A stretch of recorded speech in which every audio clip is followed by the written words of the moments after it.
So hello my dear friends, তোমরা কেমন আছো? আশা করি খুব ভালোই আছো। সো 1K সাবস্ক্রাইবার কীভাবে কমপ্লিট করবে এটা আজ আমি তোমাদেরকে বলবো।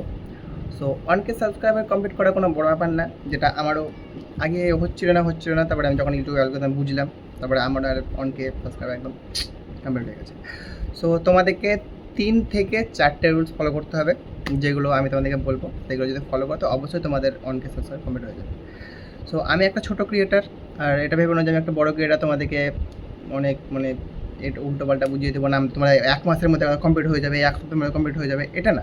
তোমাকে ইউটিউবে খাটতে হবে, কষ্ট করতে হবে। আস্তে আস্তে তোমার ঠিকই তুমি সফলতা পাবে। তো যেগুলো টিপস আছে, যেগুলো তুমি যদি ফলো করো তাহলে তোমার ইউটিউব একটু তাড়াতাড়ি হবে আর কি। যেখানে তোমার 6 মাসে হতো কি 3 মাসে হতো, সেখানে তোমার হয়তো 1 মাসে 1.5 মাসে এরকমও হবে। সো যেগুলো রুলস আছে সেগুলো তোমাকে ফলো করতে হবে। যেরকম তুমি একটা স্টুডেন্ট যদি হও, স্কুলে অনেক রকম রুলস থাকে যেগুলো তোমাকে ফলো করতে হয়। যেহেতু তুমি ফলো করে তুমি ভালো স্টুডেন্ট, তোমাকে মাস্টাররা বলবে যে হ্যাঁ এটা ভালো স্টুডেন্ট, সব রুলস ফলো করে।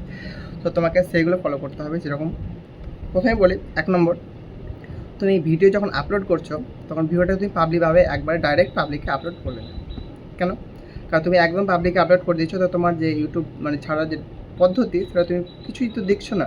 ডাইরেক্ট আপলোড করে দিচ্ছ, একদম চলে যাচ্ছে পাবলিকের কাছে। সো সবার কাছে যাচ্ছে না সেটা। তো তোমাদের কী করতে হবে, ইউটিউবে যখন তুমি আপলোড করবে, সো প্রথমত তোমাদেরকে সেটা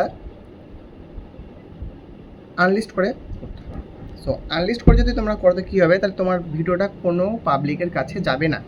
তোমার ইউটিউবে যখন ভিডিওটা আপলোড হয়ে গেলে পুরোপুরি, তখন তোমাকে যেতে হবে OIT স্টুডিওতে। আর OIT স্টুডিও যদি ডাউনলোড না করে রাখা, তো OIT স্টুডিও ডাউনলোড করে নেবে। কারণ OIT স্টুডিও তোমরা পেয়ে যাবে প্লে স্টোরে, যেখানে OIT স্টুডিও খুবই দরকার। কারণ OIT স্টুডিও ছাড়া তুমি ইউটিউবে কোনোদিন গ্রো করতে পারবে না, ঠিক আছে?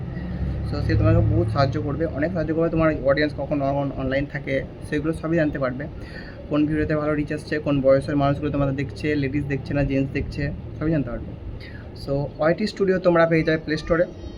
তো OIT স্টুডিও ডাউনলোড করে নেবে।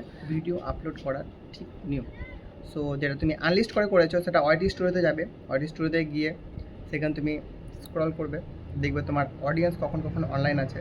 সেগুলো দেখে তোমরা বুঝতে পারবে যে না, কোন কোন টাইমে ভিডিও ছাড়া একদম পারফেক্ট হবে। আর যেটা ভিডিও আপলোড করেছিলে সেইটাকে তোমরা এডিট অপশানে যাবে, উপরে রুলের একটা অপশান থাকবে, ক্লিক করবে।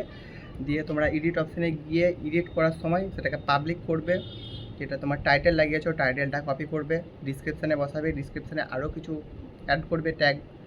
তারপরে স্ক্রল করবে, আবার নিচের ট্যাগ জেন্ডার সব অনেক কিছু ট্যাগ বসার অপশান থাকবে। সেগুলো তুমি আরও ট্যাগ বসাতে পারবে। আর তোমার ভিডিওর ক্যাটাগরি সেটা সেট করতে পারবে, কমেডি ভিডিও নাকি এন্টারটেনমেন্ট ভিডিও নাকি ব্লগ, এসব তুমি সেখানে সিলেক্ট করতে পারবে। যেটাতে তোমার কী হবে, যে সেই সব জিনিসগুলো যখন মানুষ সার্চ করবে, অডিয়েন্স যখন সার্চ করবে তোমার ভিডিওগুলো আসবে। তো তোমাকে সেগুলো সার্চ করে বসাতে হবে। তারপরে তোমার ভিডিও যখন পাবলিক করে ছেড়ে দেবে, তখন তোমার ভিডিওটা একদম ফুল প্রসেসে আপলোড করা হলো। সো এটা হচ্ছে ভিডিও আপলোড করার ঠিক পদ্ধতি। আর তারপরে নেক্সট যেটা হচ্ছে তোমার টাইম মেনটেন। এটা একদম সব থেকে মেন, তোমাকে টাইম মেনটেন করতে হবে। তোমার দিনে 2টো ভিডিও ছাড়ো, 3টে ছাড়ো, তুমি যত মন ছাড়তে পারো, দিনে 2টো 3টে। তবে তোমাকে ঠিক টাইম মেনটেন করতে হবে, যে সকালে আমি এই টাইমে ছাড়বো, দুপুরে হয়তো এই টাইমে ছাড়বো, রাত্রে হয়তো এই টাইমে ছাড়বো। তোমাকে ডেলি একই রুলস ফলো করতে হবে। তুমি আজকে 5টার সময় ছাড়লে, তারপরের দিন 8টায় ছাড়লে, এরকম করলে কিন্তু হবে না। এরকম করলে তোমার কী হবে, যে কোনো টাইমটা হয়তো ভালো লাকি টাইম হলো, সেটা হয়তো গ্রো করলো, কোনোটা করলো না। তোমাকে যদি একই টাইমে ফলো করো, তো তোমার অডিয়েন্সগুলোও জানতে পারবে যে এই টাইমে হয়তো আমার যার আমি ভিডিও দেখি ওর ভিডিওটা আমাকে খুব ভালো লাগে, সো ও এই টাইমে ভিডিও ছাড়ে। তো ওরাও বুঝতে পারবে যে হ্যাঁ এই টাইমে আমাদের ভিডিও আসবে। তো তুমি যদি টাইম মেনটেন করো, তো অ্যালগোরিথম এটা বুঝবে তুমি ইউটিউবে কাজ করছো। তখন তোমার ভিডিও যেটা আছে শর্ট, সেটা সব তোমার পাবলিকের কাছে পাঠাবে। তো সেটা তোমার পাবলিকে চলে যাবে। তো তোমাকে টাইম খুব ভালোভাবে মেনটেন করতে হবে। আর তারপরে কী কথা হচ্ছে, যে তোমার 1K কমপ্লিট কীভাবে করবে। তো 1K কমপ্লিট তোমার ভিডিও প্রসেস জানতে পারলে কীভাবে আপলোড করবে। তুমি আস্তে আস্তে ভিডিও ছাড়তে থাকো, তোমাকে 2টো 3টে করে ডেলি ভিডিও ছাড়তে হবে। আর ভিডিও আপলোড করতে করতেই তুমি দেখবে যে আস্তে আস্তে তোমার প্রথমে যখন থাকবে হয়তো 10টা ভিউ আসছে, সেখানে আস্তে আস্তে 100 হবে, 100 থেকে 1000, 1000 থেকে 10,000, 10,000 থেকে 1 লাখ, 1 লাখ থেকে 1 মিলিয়ন, 10 মিলিয়নও যেতে পারে, কি 100 মিলিয়নও যেতে পারে, তোমার যদি ভালোভাবে ঠিক প্রসেসে ভিডিও আপলোড করো তাহলে। সো 1K কমপ্লিট করা কোনো বড় ব্যাপার না। তোমাদের এই হায়ার 1K কমপ্লিট হয়ে গেছে। আমি একটা ছোটো ক্রিয়েটার, আমি কোনো বড় ক্রিয়েটার না। সো আমি ব্লগ ভিডিও ছাড়ি, তোমার তার চ্যানেলটাকে অবশ্যই সাবস্ক্রাইব করে নিও। আর যদি তোমার থেকে ছোটো হয় তো ভাই সাবস্ক্রাইব করে নিও।